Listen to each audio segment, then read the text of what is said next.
So guys, आपका स्वागत है स्मार्टफोन गाइड 2021 के इस वाले नए वीडियो में। और आज की इस वीडियो में हम डिस्कस करने वाले हैं कि कैसे आप जो है वो 2021 में एक अच्छा स्मार्टफोन बाय कर सकते हैं, खुद के लिए कौन सी ज़रूरत ले और किसके बेसिस पर आप जो है वो स्मार्टफोन को चूज़ कर सकते हैं। सारी चीज़ों के ऊपर आज की इस वीडियो में हम डिस्कस करने वाले हैं। So let's begin. पर उससे पहले चैनल पर नए हो तो चैनल को सब्सक्राइब करना और उस बेल आइकन को भी दबा देना। तो सबसे पहली चीज़ जो है वो चेकलिस्ट बनाना कि आपको किन पॉइंट्स के ऊपर जो है आपका फ़ोन चाहिए। कि आपको परफॉर्मेंस पहले चाहिए, कैमरा पहले चाहिए, डिस्प्ले बड़ा चाहिए, या फिर बैटरी लाइफ कैसी चाहिए, उसके ऊपर जो है आपकी चेकलिस्ट बने और उसके ऊपर हम जो है वो डिफरेंशिएट करेंगे। पर आज की डेट पे देखा जाए तो सबसे बड़ा क्वेश्चन आता है वो है 4G वर्सेस 5G कि कौन सा स्मार्टफोन लिया जाए, 4G स्मार्टफोन ले या फिर 5G स्मार्टफोन ले। मतलब पहले हम देखते थे कि जो है वो परफॉर्मेंस हमारा पहले प्रायोरिटी होती थी, पर आजकल सब लोग देखते हैं कि 4G लेना चाहिए या फिर 5G लेना चाहिए। बेसिकली उस वीडियो में मैंने बताया था कि 5G फोन जो है वो हमें क्यों नहीं लेने चाहिए। पर एक मैं क्लियर बता दूं कि अगर आप कोई भी स्मार्टफोन अगर 2 से 3 साल के ज़्यादा ऊपर यूज़ करते हो तो बेसिकली आप 5G स्मार्टफोन ले सकते हो। पर या फिर अगर आप 1-1.5 साल में आपको उनका ख़राब हो जाता है तो बेसिकली आप 5G फ़ोन ना ले तो ही बेटर होगा।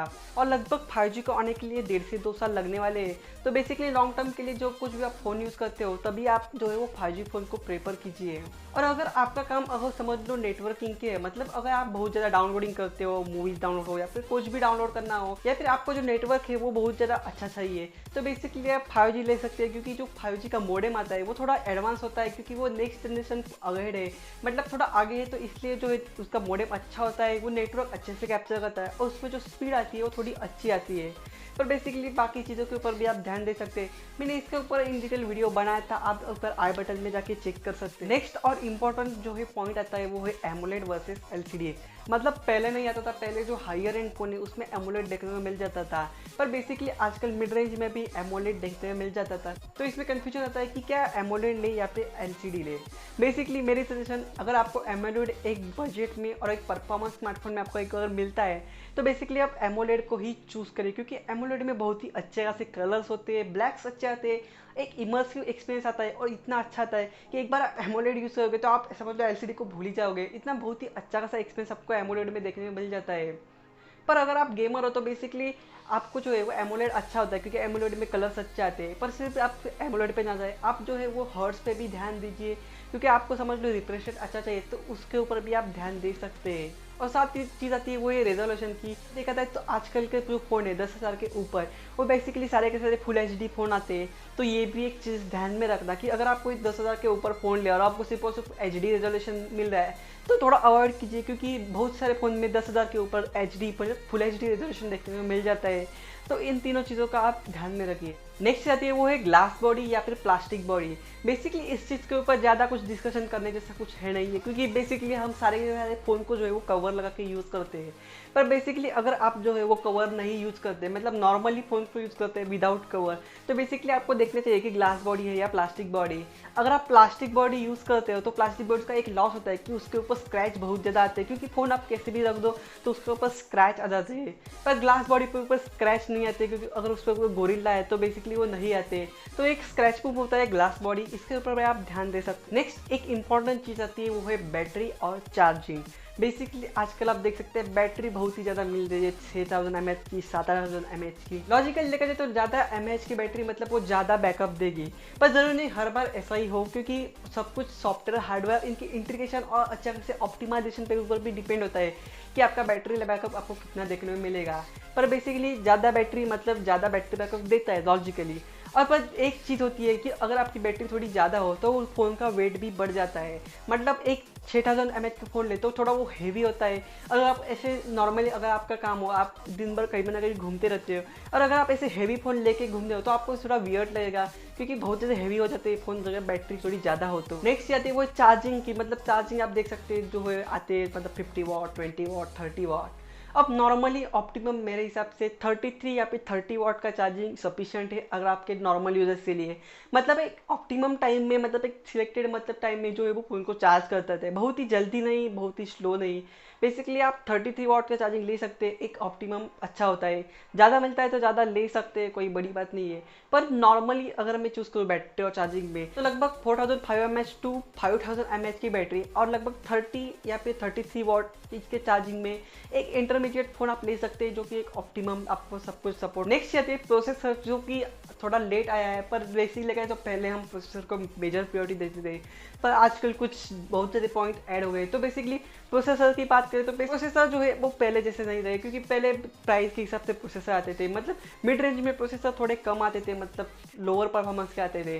पर आजकल डेट में तो प्रोसेसर जो है वो सारे के सारे कंपनी अच्छी प्रोवाइड करते हैं, मतलब कि हायर एंड प्रोसेसर होते हैं, नए नए प्रोसेसर होते हैं। और प्रोसेसर में सिर्फ एक ही चीज़ लेने जैसी होती है, वो है नया प्रोसेसर है क्या पुराना प्रोसेसर। तो बेसिकली मैं एक सजेस्ट करूंगा, अगर आपको कोई भी फोन समझ लो नया प्रोसेसर के साथ मिल रहा है तो बेसिकली आप वो फोन सिलेक्ट कीजिए, क्योंकि जो नए प्रोसेसर होते हैं वो अच्छे खासे ऑप्टिमाइज और नए सॉफ्टवेयर के साथ अच्छे खासे इंटीग्रेट किए गए होते हैं एज कम्पेयर टू हमको तो पुराने प्रोसेसर है। क्योंकि पुराने प्रोसेसर समझ लो 1 साल पुराना हो तो बेसिकली ना ले, समझ लो 5-6 महीने पुराना हो तो बेसिकली चल सकता है, समझ लो वो लेटेस्ट ही हो गया। पर ज़्यादा पुराना हो तो वो मत ले, क्योंकि उसकी लाइफ टाइम उतनी थोड़ी कम हो जाएगी अगर हम नए प्रोसेसर से कंपेयर करें, क्योंकि नए प्रोसेसर और थोड़ा ज़्यादा देर चलेगा अगर हम पुराने प्रोसेसर से कंपेयर करें, और जो लॉन्ग टाइम के लिए आपको जो लाइफ टाइम देगा अपने फ़ोन की, और थोड़ा अच्छा खासा परफॉर्मेंस प्रोवाइड करेगा। समझ लो आपको कोई फ़ोन मिलता है जिसपे लगभग स्नैपड्रैगन का 665 या फिर 675 प्रोसेसर है, जब जो कि आजकल बहुत ज़्यादा पुराने हैं, और आपको यहाँ पे लगभग 662 या फिर 678 प्रोसेसर मिलता है। तो बेसिकली यहाँ पे आप 662 या फिर 678 को चूज़ कर सकते हैं, क्योंकि ये बहुत ज़्यादा नए और अच्छे खासे ऑप्टिमाइज प्रोसेसर है। साथ ही एक चीज़ आती है वो है प्राइस की, मतलब पहले हम देखते थे कि जो प्राइस ज़्यादा है तो बेसिकली फ़ोन अच्छा होता था, पर आजकल ऐसा नहीं है। मिड रेंज में भी फ़ोन जो है वो बहुत ही अच्छे खासे आते हैं। मतलब आप देखिए फॉर एग्जांपल हम पोको X3 पोको अगर ले तो बेसिकली ये फ़ोन लगभग 19,000 के बीच में आता है, और आप देख सकते हैं इसमें स्नैपड्रैगन का 860 प्रोसेसर लगा हुआ है। और पहले कहीं भी 20,000 के अंडर के फ़ोन है उसमें 8 सीरीज़ का प्रोसेसर नहीं देखने को मिल जाता था, जो कि स्नैपड्रैगन का। और स्नैपड्रैगन के 8 सीरीज़ के प्रोसेसर बहुत ज़्यादा पावरफुल, मतलब फ्लैगशिप लेवल के प्रोसेसर होते हैं। तो बेसिकली इन चीज़ों के ऊपर भी ध्यान दे। ज़्यादा प्राइस मतलब फ़ोन बेटर होगा ऐसा ही नहीं, कम प्राइस में भी फ़ोन अच्छा खासा मिल सकता है, तो इसमें आपका थोड़ा सा बजट से होगा अगर आप इन चीज़ों के ऊपर ध्यान दे तो। नेक्स्ट आती है वो है रैम और रोम, मतलब 4GB रैम 6GB रैम, जो रैम आती है वो, और स्टोरेज कितना ले।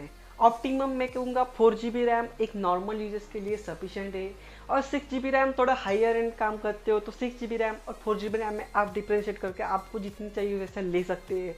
अगर अपने स्टोरेज की बात करूँ तो 64GB और 128GB सफिशिएंट होते हैं। अगर आप समझ लो ज़्यादा से ज़्यादा फोटोज़ खींचते हो, मतलब फोटो सेल्फीज या फिर कहीं पर भी फोटोज़ खींचने की आपको आदत है, तो बेसिकली मैं कहूँगा आप अगर एक ज़्यादा स्टोरेज का फ़ोन प्रेफर कीजिए, क्योंकि आजकल के फ़ोन्स के कैमरा आपको पता ही होगा, एक नॉर्मल 48 मेगापिक्सल के कैमरा का फोटो भी लगभग 7 से 8 MB तक जाता है।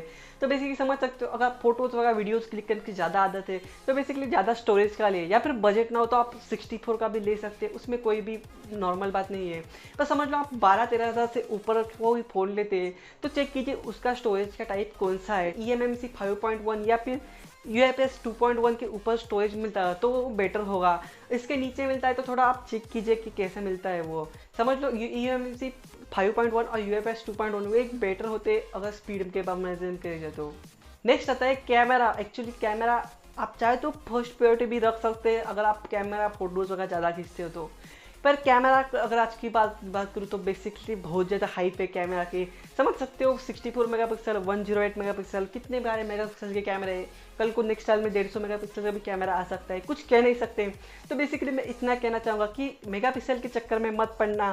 कैमरा में सबसे पहली इंपॉर्टेंट चीज़ होती है वो है उसकी पिक्सल की साइज़, नेक्स्ट इमेज सेंसर और एपर्चर, इतनी सारी चीज़ें होती है जो कि हमें मेजर देखनी चाहिए अगर आप स्मार्टफोन में कैमरा इंपॉर्टेंट है तो बेसिकली इनके ऊपर हमें कैमरा देखना चाहिए कि कैमरा कैसा है। जी हम ये मत देखिए कि 48 मेगापिक्सल है या फिर 64 मेगापिक्सल है। अगर आपके फ़ोन का सेंसर अच्छा हो या फिर पिक्सल की साइज़ ज़्यादा हो तो बेसिकली आपका 16 मेगापिक्सल का सेंसर भी आपका 64 मेगापिक्सल के सेंसर को बीट कर सकता है। नेक्स्ट आती है वो है पोस्ट प्रोसेसिंग, जो कि बहुत ही ज़्यादा इंपॉर्टेंट होती है क्योंकि आधा काम करता है सेंसर जो कि फ़ोटो खींचने का, पर आगे का जो रेंडरिंग का एडिटिंग का काम है वो काम होता है वो पोस्ट प्रोसेसिंग का, मतलब कि सॉफ्टवेयर का काम होता है। और वो उसमें कौन सा फ़ोन अच्छा है के हिसाब से आपको जो फोटोज़ है वो अच्छी खासी देखने को मिल जाए। इसमें अच्छा खासा एग्जांपल आप समझ सकते हो गूगल के पिक्सल सीरीज, समझ सकते हो इस स्मार्टफोन में गूगल के पिक्सल में हालांकि डुअल कैमरा का ही सेटअप देखने को मिल जाता है, पर वही डुअल मेगापिक्सल का सेटअप भी आजकल के मेजॉरिटी ऑफ एंड्रॉयड स्मार्टफोन को बीट कर सकता है। लगभग इतनी उसकी अच्छी खासी क्वालिटी होती है। तो समझ सकते हो पोस्ट प्रोसेसिंग कितनी इंपॉर्टेंट होती है। इसलिए आप समझ सकते हैं कि वन प्लस ने Hasselblad के साथ इतनी बड़ी डील क्यों की, सिर्फ और सिर्फ कैमरा के लिए। नेक्स्ट है वो OS, और ये OS आपके चॉइस के ऊपर डिपेंड है। बेसिकली दो होते हैं, iOS और एंड्रॉयड। ये जो है वो एक्चुअली नेचुरल, मतलब समझ सकते हो। iOS मतलब आप आईफोन पे चल जाओगे जहाँ पे आपको अच्छी खासी प्राइवेसी, नो ब्लोटवेयर, एड्स वगैरह कुछ भी नहीं आते। एंड्रॉयड में प्योर स्टॉक एंड्रॉयड होती है जिसमें आपको एक क्लीन OS देखने को मिल जाती है, जिसपे बेसिकली कुछ भी नहीं रहता एड्स वगैरह, जो कि पिक्सल के फ़ोन में या फिर कुछ ब्रांड्स होते हैं जिसमें जो टोटली प्योर स्टॉक एंड्रॉयड का इस्तेमाल करते हैं। और बाकी सारे के सारे बात करें तो बेसिकली कस्टम OS होते हैं, जो कि मेन उनका सोर्स जो होता है वो एंड्रॉयड होता है। उसके ऊपर कंपनी ने खुद का कुछ डेवलपमेंट करके उस ऑपरेटिंग सिस्टम को अच्छा खासा ऑप्टिमाइज या फिर अपने फ़ोन के लिए और कुछ डिज़ाइनिंग ऐसा बनाया होता है। आपके ऊपर डिपेंड है कि आपको कौन सी OS पसंद आती है। तो Xiaomi की लगभग देखा जाए तो MIUI आती है, Realme UI, FunTouch OS, या फिर सैमसंग की One UI आती है। अगर आपको कौन सी पसंद है उसके अनुसार जा सकते हैं। फिर आपको क्लीन चाहिए तो आप क्लीन स्टॉक एंड्रॉयड भी सिलेक्ट कर सकते हैं। आपको ऐसे भी बहुत सारे फ़ोन देखने को मिल जाते हैं जिसमें स्टॉक एंड्रॉयड देखने को मिल जाती है। ये था आज की वीडियो जिसमें जो कि आप 2021 में कैसे फ़ोन सिलेक्ट कर सकते हैं, जो उसका गाइड था। वीडियो पसंद आए तो लाइक ज़रूर करना, और इसी नॉलेज के लिए अपने दोस्तों के साथ भी शेयर करना, और चैनल पर नए तो चैनल को सब्सक्राइब करना। मैं ऐसे वीडियो बनाता रहता हूँ और मैं आपसे मिलता हूँ अगली वीडियो में। तब तक के लिए गुड बाय।